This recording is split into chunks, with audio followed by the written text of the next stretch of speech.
Mob ভায়োলেন্সের কারণে আমরা অনেকটাই সাহসী হতে পারছি না।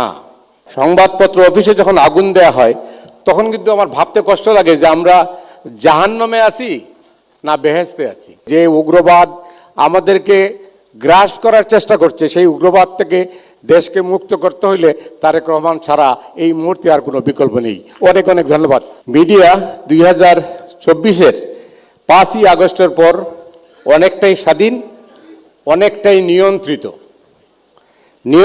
এই কারণে বলছি, মব ভায়োলেন্সের কারণে আমরা অনেকটাই সাহসী হতে পারছি না।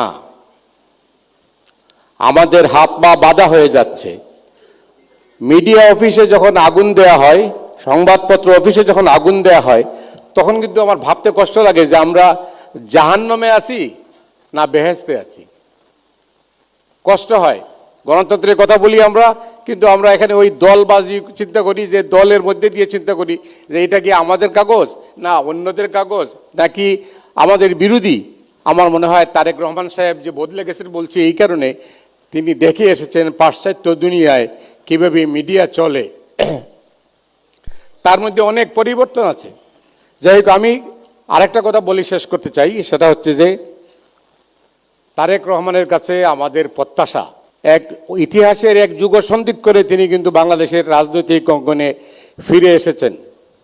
সামনে কঠিন চ্যালেঞ্জ, এই চ্যালেঞ্জ মোকাবেলা করতে হলে সম্মিলিতভাবে করতে হবে। দলের মধ্যে থেকে যদি করার চেষ্টা করা হয় তাহলে অতীতের মতোই কিন্তু ভুল হবে, এবং সেই ভুল থেকে আমরা আবার এমন একটা অবস্থায় চলে যাব যেখান থেকে আমাদের ফিরে আসা কঠিন হবে।